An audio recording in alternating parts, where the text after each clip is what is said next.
Programa Palavra de Fé, um oferecimento Melani Produções, fotos, filmagens e álbuns de luxo. A paz do Senhor a todos os nossos irmãos do programa Palavra de Fé. Nós estamos chegando com alegria no coração, com um prazer enorme de poder falar a você. A nossa expectativa é que Deus abençoe a sua vida. Hoje no programa Palavra de Fé eu quero falar dentro do tema o outro lado da história de Gideão. Há uma mensagem muito interessante que eu gostaria que você desse atenção. Fique conosco, Deus vai falar com você.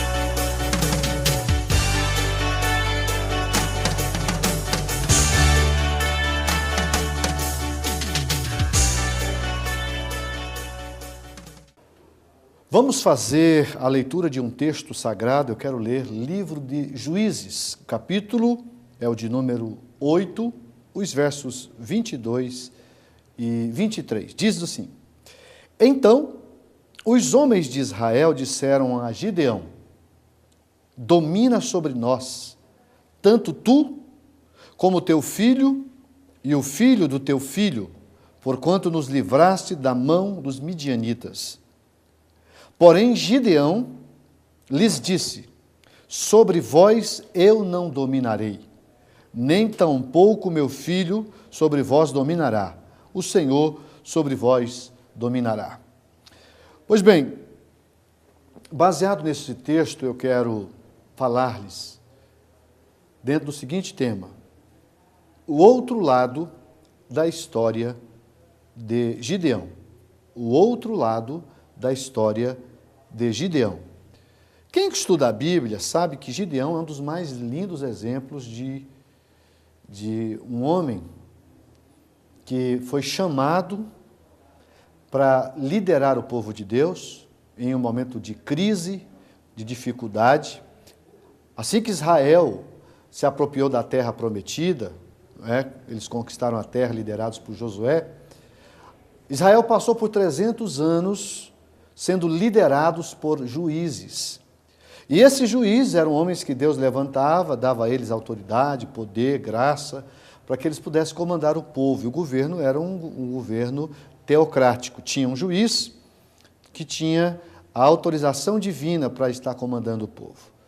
E Gideão é aquele homem que, a priori, saiu para guerrear contra os midianitas, e tinham 32 mil homens. Deus mandou que voltassem os covardes, aqueles que amedrontados, e voltaram 22 mil homens antes da guerra. Deus ainda disse: é muito, 10 mil é muito, Gideão. Leve esse povo para beber água, e aqueles que trazerem água na boca, você separa à parte. Aqueles que beberem água, como bebe um cão, um cachorro, você também separa. E sobraram apenas 300. 9.700 homens voltaram e foram reprovados por Deus. E aí Gideão diz: mas como é que eu vou vencer uma guerra contra um exército incontável com apenas 300 homens? E Deus demonstrou que o importante não é a maioria. O importante é Ele, Deus está com a pessoa. Eu até uso um pensamento baseado nesse princípio, que diz: um com Deus é a maioria. Um com Deus é a maioria. Então veja que esse homem fez um grande feito. Deus deu uma grande vitória. Você conhece, você que estuda a Bíblia, é provável que você já ouviu alguma mensagem dos feitos de Gideão. Ele ganhou essa batalha, e foi uma grande vitória. Quando o povo viu aquela grande vitória, o que o povo fez? O povo fez o que eu li. Então os homens de Israel disseram a Gideão: domina sobre nós também tu, teu filho, o filho do teu filho, porquanto nos livraste da mão dos midianitas.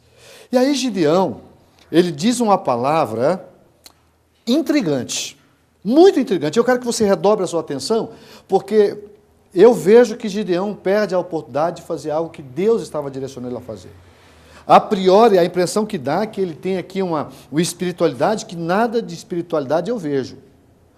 O versículo de número 23 diz: porém Gideão respondeu o seguinte: sobre vós eu não dominarei, nem tampouco meu filho sobre vós dominará, o Senhor sobre vós dominará. Então a impressão que dá é que ele realmente queria que Deus governasse.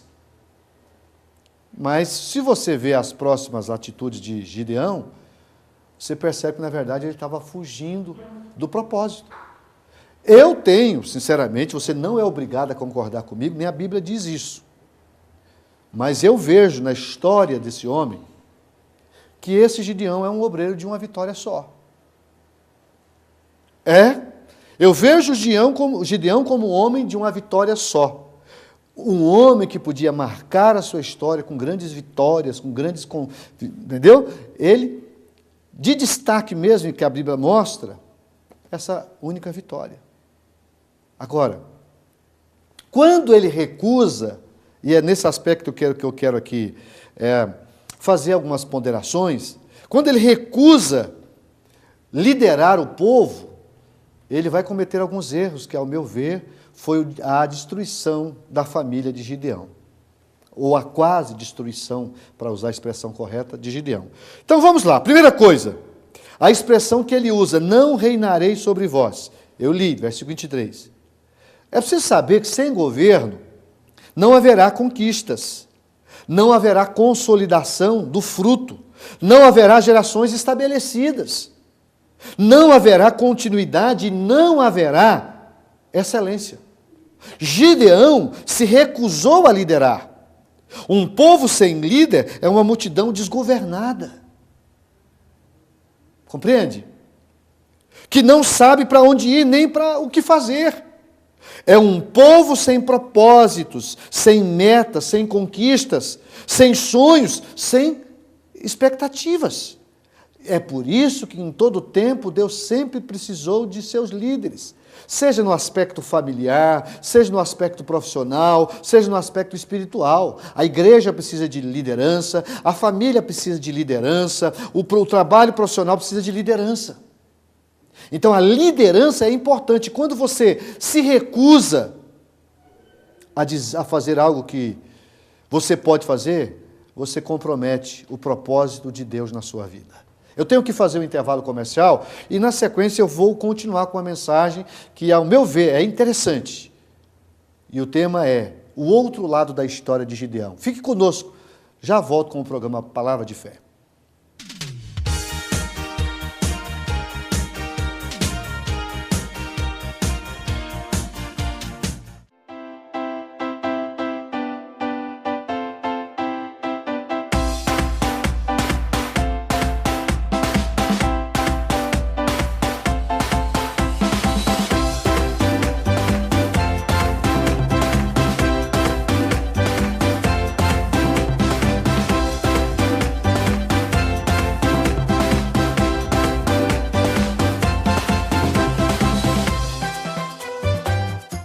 Eu quero fazer um convite ao amigo do programa Palavra de Fé.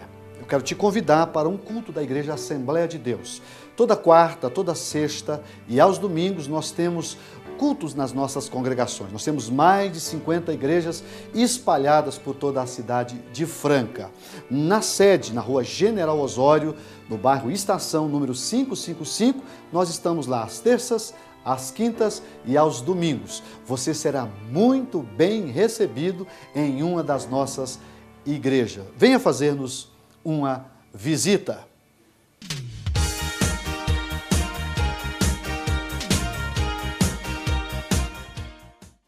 Estamos de volta com o programa Palavra de Fé. Eu estou estudando o capítulo 8 de Juízes e o tema da mensagem é o outro lado da história de Gideão. Eu encerrei o primeiro bloco dizendo da decisão de Gideão em não liderar. Os liderados chamaram-no para que ele liderasse, depois da grande vitória que Deus deu a Israel através de Gideão, quando os 300 homens venceu um grande exército midianita. Pois bem, eu estava dizendo que quando uma pessoa recusa liderar, ele está atrapalhando o propósito de Deus. Então veja, quando Deus criou o homem, ele disse, governe lidere, reúna, domine. Todas as vezes que Deus pretende fazer algo pelos homens, você já prestou atenção? O que ele faz? Ele usa um homem. Todas as vezes que Deus libertou o seu povo, se você for olhar para a Bíblia, sempre você verá Deus usando um homem. Por exemplo, a primeira coisa que Deus fez quando desejou libertar Israel do Egito, foi fazer o quê? Levantar um líder, no caso Moisés. Ele preparou Moisés durante 80 anos para que Moisés liderasse o povo rumo à terra prometida. Nós fomos chamados por Deus para liderar, meus irmãos. Aquele que se recusa a liderar, se recusa a cumprir um mandamento de Deus. E Gideão, quando ele se recusa a liderar, eu vejo que ele acaba construindo ou pavimentando um caminho de tropeço para ele e para a família dele. É isso que eu encontro no texto. Se não, vejamos. Se o primeiro aspecto foi ele dizer, não reinarei sobre vós, o segundo aspecto do versículo diz assim, nem meu filho reinará sobre vós. O versículo de número 23, parte B do versículo, diz, nem meus filhos reinarão sobre vós. Aqui eu aprendo o seguinte, uma pessoa que não tem visão de liderança, não consegue gerar outros com a visão de liderança. Quando nos negamos a liderar, matamos as próximas gerações. Porque quando você lidera com excelência, você não só lidera, como você também forma novos líderes. E aqui, quando Gideão se recusa a governar e a colocar os seus filhos à disposição, ele está matando as próximas gerações. Ele mata as próximas gerações. E aí, matando as gerações que Deus tem para levantar de nós, isso fragiliza a causa. E você vai ver isso acontecer um pouco mais na frente. Por quê? Porque um homem de Deus, que podia ter feito um grande, estupendo trabalho, como o primeiro, se recusou a dar seguimento naquilo que Deus determinou para a vida dele. Mas o que leva um homem que teve a garantia, porque se você ler o capítulo 6 e 7, você vai ver Deus fazendo teste Gideão fazendo teste com Deus, para ver se realmente Deus estava com ele, Deus prova, todas as vezes, todos os pedidos que Gideão fez, numa demonstração de que ele queria ter a certeza de que Deus estava com ele, Deus atendeu os pedidos de Gideão. Por que um homem, tendo toda essa convicção de que Deus está com ele, se nega a fazer aquilo que Deus estava chamando? Você já parou para pensar sobre isso? E aqui eu quero te mostrar um terceiro aspecto. Qual é? Quando um homem deseja algo que Deus não planejou para ele. Sabe qual que é o problema de Gideão? O versículo de número 23, eu li, né? Mas o 24 diz assim, e disse-lhes mais, Gideão, uma petição vos farei. Eu não vou governar sobre vocês, mas eu quero fazer um pedido para vocês. Não é? Uma petição vos farei. Dai-me, cada um de vós, os pendentes do seu despojo, porque tinham pendente de ouro, porquanto eram ismaelitas. E disse-lhes, de boa mente os daremos. E estenderam a capa, e cada um deles deitou ali um pendente do seu despojo. Então, a primeira coisa, eu acho que quando ele faz esse pedido, logo ele vai fazer o quê? Ele vai fazer um ênfode. Tanto que a epígrafe do texto diz, Gideão recusa governar, faz um ênfode e morre. É a epígrafe do texto. O que tem a ver o ênfode aqui? O ênfode, na verdade, era uma peça que usava sacerdote. Então, aqui eu descubro que Gideão, na verdade, não queria ser rei, ou ter papel de um líder, com características de um rei. Ele queria ser sacerdote. E é uma tristeza muito grande quando a pessoa quer algo que Deus não quis para ele. Porque os senhores sabem que chamada é uma coisa de Deus para o homem. É Deus que faz. Eu creio que Deus chama todos para a salvação, mas Deus não chama todos para o ministério. Não são todas as pessoas que são qualificadas para exercer determinados trabalhos na igreja. Por exemplo, Deus não chama todos para serem pastor. E pastor é um dom. Uma pessoa para ser pastor, para ser um evangelista, para ser um presbítero, para ser uma pessoa na casa do Senhor precisa ser convocado, acima de tudo, precisa ser chamado por Deus. E aqui eu vejo um homem mudando o foco da coisa. Quando desejamos algo que Deus não planejou para nós, nós começamos a pavimentar um caminho de destruição. E foi o que aconteceu com Gideão. A bem da verdade, Gideão não queria ser rei. Ele queria era ser sacerdote.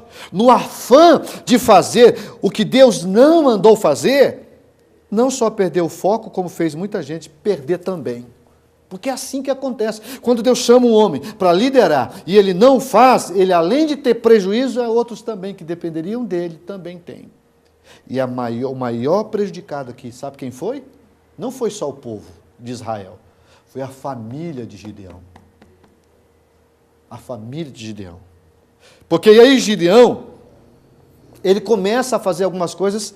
Primeiro aqui, ele já está pedindo pendente, está pedindo ouro, está pedindo... Olha, o versículo 25 diz assim, ó, e disseram eles, de boa mente os daremos, estenderam uma capa, e cada um deles deitou ali um pendente do seu despojo. E foi o peso dos pendentes de ouro que pediu 1.700 ciclos de ouro, afora as luetas e as cadeias e as vestes de púrpura que traziam os reis dos midianitas, e afora as coleiras que os camelos traziam ao pescoço. E fez Gideão disso um éfode e pô-lo na sua cidade, em Ofra.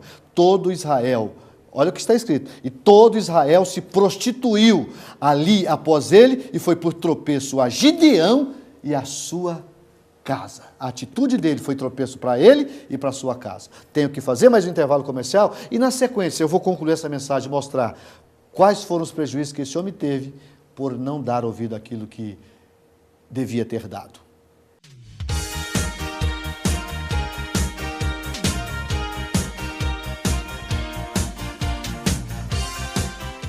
Eu quero fazer um convite ao amigo do programa Palavra de Fé.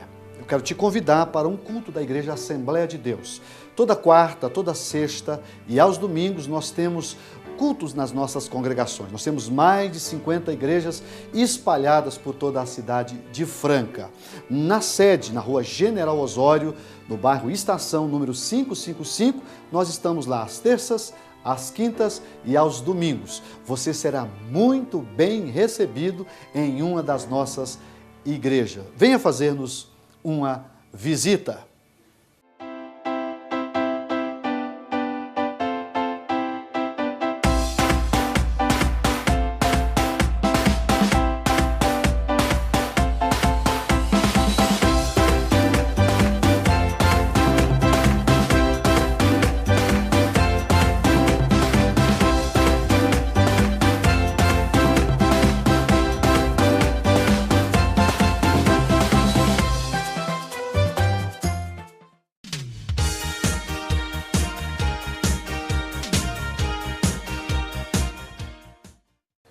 Estamos de volta com o programa Palavra de Fé. Nesse último bloco eu quero encerrar a mensagem que estou desenvolvendo, o outro lado da história de Gideão. E no segundo bloco eu encerrei dizendo de que quando Gideão perdeu o rumo e recusou-se governar, ele e os seus filhos, ele fez aqui um ênfase, porque o desejo dele era ser sacerdote, não juiz entre o povo, né? E o que acontece? A Bíblia diz que isso foi por tropeço para Gideão e a sua casa. E fez Gideão disso um ênfode, e pô-lo na sua cidade em Ofra, e todo Israel se prostituiu ali após ele. E foi por tropeço a Gideão e a sua casa. Assim, você começa a ver aqui os problemas de Gideão. O pior problema é porque ele vai... por causa da sua fama, porque ele ficou famoso, ele liderou a Batalha dos 300. E agora ele fica famoso, ele casa com muitas mulheres, ele se torna famoso e também um polígamo. Porque se você ler o versículo 30, diz assim, ó, e teve Gideão 70 filhos. O camarada, para ter 70 filhos, teve que trabalhar, né? Vamos falar a verdade. 70 filhos que procederam dele, porque tinha muitas mulheres. E todas as vezes que o homem começa a se envolver demais com muitas mulheres, Salomão cometeu o mesmo erro. E complicou a sua vida por causa das muitas mulheres. E aqui diz, E sua concubina, que estava em Siquém, lhe deu também um filho e pôs o nome dele de Abimeleque. Ele teve filho não só com suas mulheres, mas também com as mulheres das suas mulheres. A concubina aqui eram as mulheres, que naquela época a mulher tinha às vezes as suas servas. E ele teve um filho com a concubina. E nasceu um menino chamado Abimeleque, irmão. Esse moço vai ser lá na frente o problema para essa família. Por quê? Porque quando Gideão morre, passou algum tempo, ele morreu. E é nessa passagem do capítulo 9, que vai iniciar o capítulo 9, que vai mostrar a famosa parábola de Jotão, que era um dos filhos, que sobrou, um dos únicos filhos que sobrou de Gideão. Quando Abimeleque assumiu o governo, assumiu o lugar de Gideão, porque muitos não quiseram, e como não tinha formado líderes, Abimeleque assume. Sabe o que ele faz quando ele assume? A primeira coisa que esse rapaz fez foi matar todos os filhos de Gideão. Ele matou todos os irmãos dele. Sabe por quê? Porque o pai não se preocupou em formar liderança dentro de casa. É aqui que nasce aquela parábola, a parábola de Jotão, que eu poderia falar em uma outra oportunidade. Mas o que eu quero mostrar com o texto é que quando Deus quer algo para você, não fuja, não saia do propósito.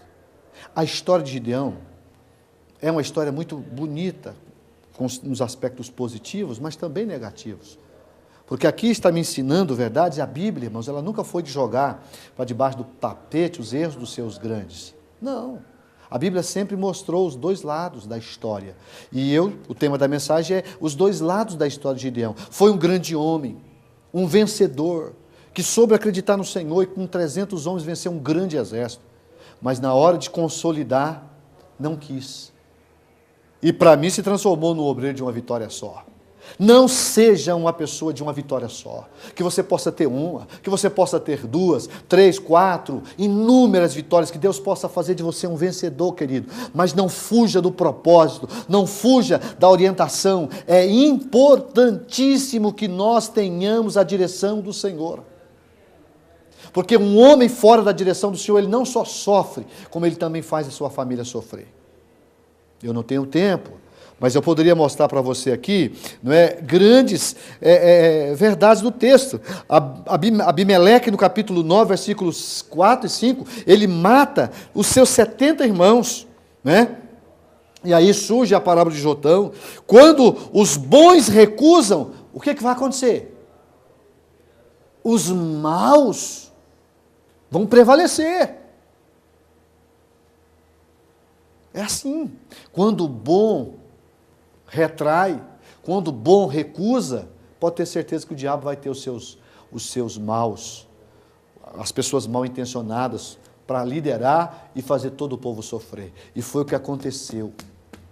E eu vejo que Gideão tem uma parcela de culpa em tudo isso, porque ele poderia ter não só liderado Israel, como também formado lideranças, para que quando ele falecesse, ele deixasse os seus filhos qualificados e preparados para a sua sucessão.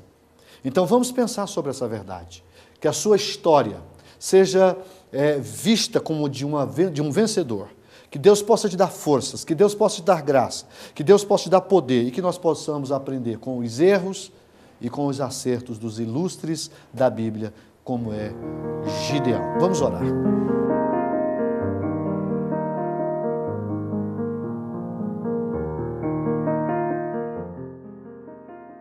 Pai querido, nós atribuímos ao Senhor ações de graças, louvores ao teu santo nome, por tudo aquilo que o Senhor tem feito, pelas tuas grandes e infinitas misericórdias a nós direcionadas. Eu quero nessa hora pedir a tua mão estendida para cada um dos meus irmãos ouvintes do programa Palavra de Fé, que nós sejamos aquilo que o Senhor planejou, que nós obedeçamos a tua direção, a tua orientação, que nós sejamos obreiros de não apenas uma vitória, mas de muitas vitórias. Senhor, ajuda esse irmão, ajuda essa irmã que tem dificuldade de dar continuidade àquilo que Deus, o Senhor, planejou para ela. Faz com que o teu nome seja glorificado na minha e na vida dos meus irmãos. É o que eu te peço, em nome dele, o nome de Jesus. Amém.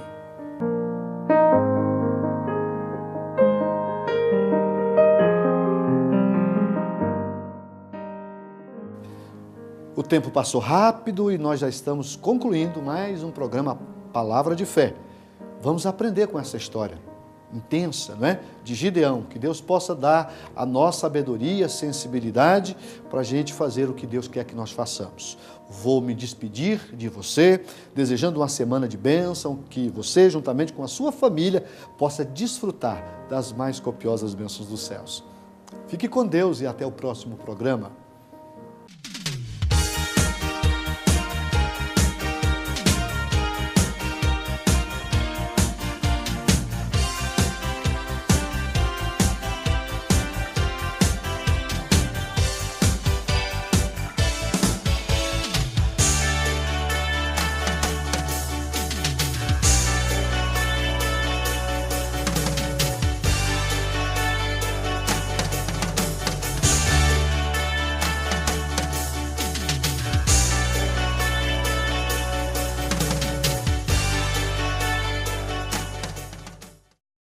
Programa Palavra de Fé, um oferecimento Melani Produções, fotos, filmagens e álbuns de luxo.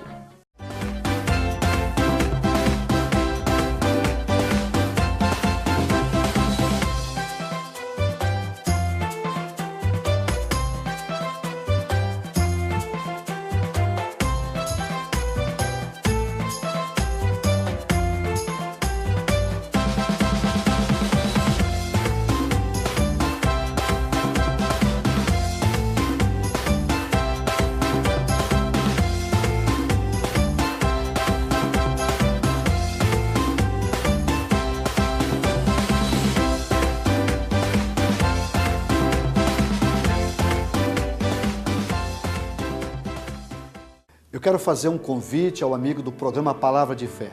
Eu quero te convidar para um culto da Igreja Assembleia de Deus. Toda quarta, toda sexta e aos domingos nós temos cultos nas nossas congregações. Nós temos mais de 50 igrejas espalhadas por toda a cidade de Franca. Venha fazer-nos uma visita.